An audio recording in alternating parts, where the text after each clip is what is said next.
The small business community in the United States has had a very significant need to organize itself, and it hasn't done so in a way that focuses on the federal marketplace or the federal government marketplace. And in that respect, NaFCA is designed to be an organization that advocates for the interests of small business in the federal marketplace and doing business with the federal government. There's other small business focused organizations in the United States that focus more on consumer retail or other aspects of the U.S. economy, but the purpose of NaFCA is specifically to focus on small business interests across the United States in doing business with the federal government, which is, by the way, the largest single customer in the entire United States economy. Well, the benefits obviously is being able to do a few things. Number one is to share information with each other. Small businesses, by their very nature, are focused on survival and focused on growing their business and doing the things necessary to be successful in the commercial marketplace. They don't have a lot of time and a lot of financial resources like the big mega corporations of the world to spend money on administrative support or other things. So one of the purposes of NaFCA is designed to make it more efficient for small businesses in the United States to share information and to collaborate. The second purpose, and why it's important, is that small businesses have a need to group or coalesce around each other for their common mission and common purpose as it relates to doing business with the federal government. It's obviously a necessary and important platform to ensure that small businesses have a common linkage or common grouping in which they can present legislation and also present a specific program focus to the to both the legislatures in their states or also on the federal level as it relates to U.S. Congress. And the third and most important aspect of this is that NaFCA provides a platform in which ultimately action and change can occur. In other words, specific legislation can be proposed by the organization, and it can present the opportunity to have specific legislation and specific programs proposed to members of Congress and also to federal agencies as it relates to the interests, the common interests of the small business community across the entire United States. Well, I think there's a few indications that if you were to take the competition, if you will, that exists between small business in the United States as it relates to doing business with the federal government and large mega corporations doing business with the federal government, the small businesses are at a relative disadvantage. One of the big disadvantages is that the mega corporations in the United States that focus on the federal marketplace, on serving the federal government, they spend hundreds of millions of dollars each year on lobbying, both directly and indirectly. If you take the combined lobbying value of Lockheed Martin, Boeing, Northrop Grumman, and you combine that figure for the last 10 years of lobbying, you get close to $500 million spent on lobbying to U.S. congressional members and others, both directly and indirectly. The small business community as a collective community has not spent anything close to 1/10 of that. And in that respect, there's a need for an organization to be able to ethically and properly present the interest of small business interests to the federal government and to policymakers as well.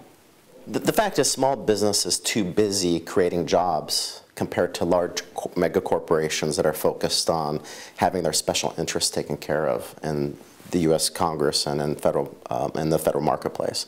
So with small businesses focusing on creating jobs, and that's really all they have time for, really what NaFCA is going to be is an organization, and it should be an organization, the United States needs the organization that focuses on ensuring that the collective interests of small businesses as it relates to the federal marketplace is looked after.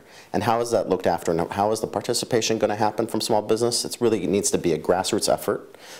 There's obviously a larger number of small business owners and entrepreneurs in the United States than there are the top 10 mega corporations that do business with the federal government. These large corporations that basically have their special interest money taking care of their top line and bottom line need to be offset by the collective interests of the hundreds of thousands of small businesses in the United States that outnumber them in size as it relates to the quantity, but may not currently outsize them as it relates to the amount of money that they spend on special interest lobbying and all of the special interests work that those large corporations do currently.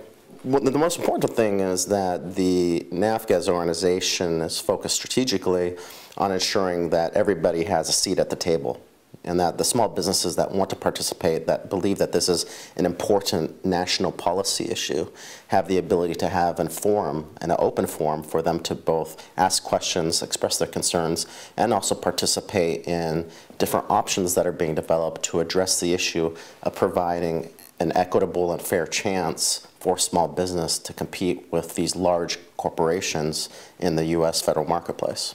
Well, obviously, a summit and a series of summits and a series of solution workshops really provides multiple opportunities for small businesses across the United States to collaborate with each other and to collaborate with NaFCA in the development of proposed policy or legislative changes that can enhance the share of small business in the national federal marketplace. First of all, the public hearings by the SBA, first we have to go to the politics of the SBA and the politics of the government. If it is true, and it is true, that these large corporations spend hundreds of millions of dollars in special lobbying to U.S. Congress and also to federal agencies, then the question is, what effect does that actually have? Well, the effect that that actually has is that the federal government, policymakers in the federal government, including the SBA, okay, because many positions in the SBA are politically appointed, they have sometimes a vested interest in ensuring that the congressman or the U.S. senator that gets lobbied by these large corporations is happy, and that they're not put in a position to where those special interests are somehow challenged. And so in this respect, we have a situation in which the bureaucratic nuances of many agencies within the federal government, including the SBA, may not necessarily and ethically and truthfully look after the interests of the small business community. And in that respect, all of the community forums that you see, all of the feedback sessions, all of the rulemaking requests, all of these are nothing but a bunch of bureaucratic hurdles to actually have the small business community looked after properly. And in this respect, an organization like NaFCA is basically going to call it what it is, which is that there's currently a significant structural problem in the way that the U.S. federal government does business with the small business community, and this is the process in which change is going to be effectuated. Well, the most important thing is to address the most urgent issues first, and then to be a constant organization as it relates to the continuing enhancement of small business interests. Obviously, the biggest challenge that NaFCA has right before it is the issue of this classification of this, what I call the glass ceiling for small business and doing business with the federal government, which is this glass ceiling is the size standards that exist, many of which are arbitrary, none of which are supported by statistics or empirical data, but rather supported by just an arbitrary decision to classify a small business under a certain dollar amount and a large business over a larger dollar amount. But let's be clear, every dollar that the small business community gains in revenue as it relates to either increasing size standards or somehow mandating that the federal government has to do certain business with small business, that's $1 less that will be going to the large corporations that do this lobbying in the hundreds of millions of dollars. And you can bet your dollar that these organizations are going to fight tooth and nail to ensure that small business cannot get their fair share of the federal marketplace. NaFCA, it's multilateral in how the organization will operate, right? One, it's a grassroots effort, right? There's hundreds of thousands, millions of small businesses across the United States that have an interest in this issue. And in that respect, there has to be a recognition that the strength in numbers is important, and it's important to the constituencies of both U.S. senators and members of Congress.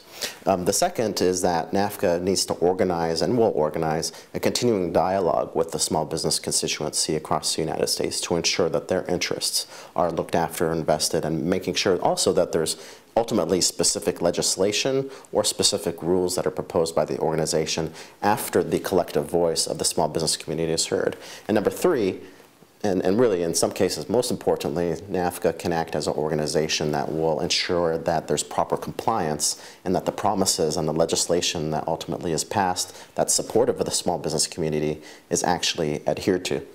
Well, owners of small businesses across the United States have both an ethical, a moral, and a business obligation to ensure that they participate in the process to ensure that small business interests in the federal marketplace are enhanced. One of the ethical obligations that they have is not only to themselves, but also to their employees. And the employees of their organizations are only going to be able to have vibrant professional careers and to be able to have the kind of benefits and compensation that they have in order to be successful in the U.S. economy if there's a large pie to be shared for the small business community with the federal government. And if any owner that really cares about their employees and any owner that really has a genuine interest to ensure that the family of those employees have a vibrant economic future, they should be concerned about either participating with an organization like NaFCA or, at a very minimum, ensuring that members of their organization at the most senior levels participate in the process that NaFCA is handling, which is basically proposing that the overall relative share of the small business marketplace increase as it relates to the amount of business that's done by the U.S. federal government. One of the other reasons that's important is that now is at a very important and critical crossroads. We're at a critical crossroads because large businesses continue to get larger and they continue to have a greater and stronger presence with the federal government. And at the same time, small businesses are trying to do two things: either survive to continue to stay in business, or if they're staying in business, they are trying to survive by not getting bought out. Now, in some cases, some owners may say, hey, we're lazy, we don't really want to have a future in small business, we don't see ourselves as being entrepreneurs, and we don't see ourselves as being able to compete, so we will sell out. But to the owners that really have an interest in entrepreneurship and an interest in creating something more than just a legacy of money, but actually a legacy of creating something new and creating something vibrant and really having a strong interest in seeing something exist for a long time after they're even gone, they should have this interest in this issue. And this is an important issue both for themselves, their families, but also for their employees. And this is an important convergence point.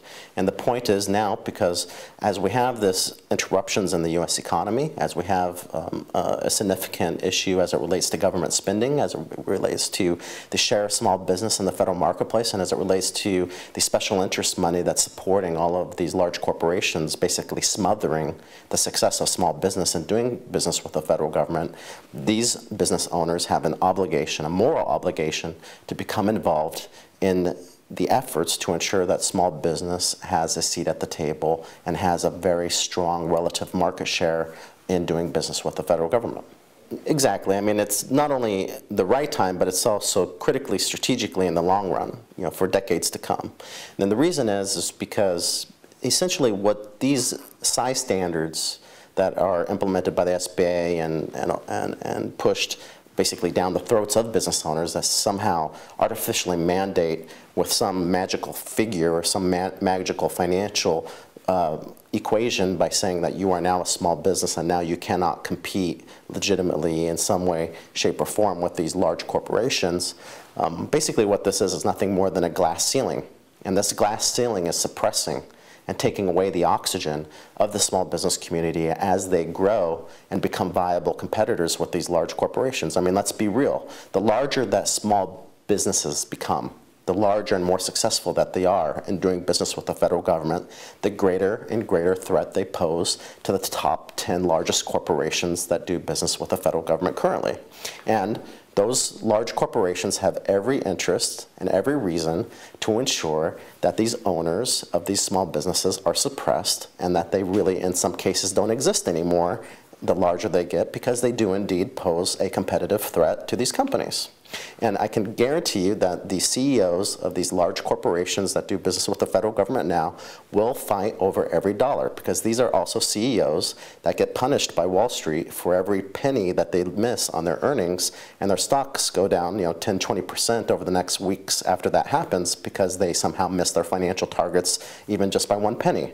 So these guys will fight for every dollar. These large corporations will go after the small business community, and owners of these small businesses need to rally, they need to be focused, they need to be motivated to take a direct interest in this, because if they don't, well, why are they in business in the first place? One of the things that makes America a great country, and one of the qualities and characteristics that makes the United States a great economy compared to other economies throughout the world, is the idea of competition. America likes, and American consumers, and almost as American pie, is this idea that competition creates lower costs, better quality of living, a better value overall. And as it relates to the federal marketplace, and it relates to the way that the federal government does business, and as it relates as well to these large corporations that do business with the federal government, obviously they have a strategic interest to do two things. One is to grow as large corporations, they always want to grow because that's what their shareholders rely on. And two, they have an interest to eliminate competition. Now, it may not be explicitly stated and it may not be communicated very simply, but generally speaking, competitors like to compete and they like to win. So large corporations like to win. Whenever the small business community or certain companies of the small business community generate a potential threat to the way that large businesses either do business or somehow pose a competitive threat to the way that they do business, those large corporations do look at two things. One is we're going to outcompete them, or two, we're just simply going to buy them and eliminate competition. Now, what does the elimination of competition do? Well, what it does is it decreases the amount of innovation, it potentially increases prices for the federal government, and it also dilutes the overall industrial base of the United States. It basically concentrates power in the hands of a few large corporations rather than having a diverse and healthy economic system to support the federal government and its requirements. So if small business owners continue to be reactive rather than proactive in ensuring that they have the ability to actually compete and compete successfully over the long run with these large corporations, they need to be able to put themselves in a position of participating in the process of developing rules or legislation that balances the tables, that balances the scales, and puts it in favor of small business just as equally as it could be in favor of large business. But right now, the scales of favoritism are geared towards large, powerful corporations that benefit at the expense of small business in the United States. So as it relates to the necessity for owners and business owners, small business owners, to be able to effectuate a positive change and being able to say, hey, we as a collective group of companies can, if given the right platform, the fair platform, a fair playing field, if you will, we can compete with these organizations that are $1 to $15 billion that rather than being bought out by a large corporation that has revenues of $1 to $15 billion, we're going to compete with them. And by competing with them, we're going to actually create better value, better costing, a more vibrant marketplace for the federal government, which is, by the way, the largest single customer in the entire United States economy. And NaFCA does that for the business owners, give them the right platform to make those changes to compete better? NaFCA is a platform to make that change happen, and it's also a catalyst to make it happen in a faster manner.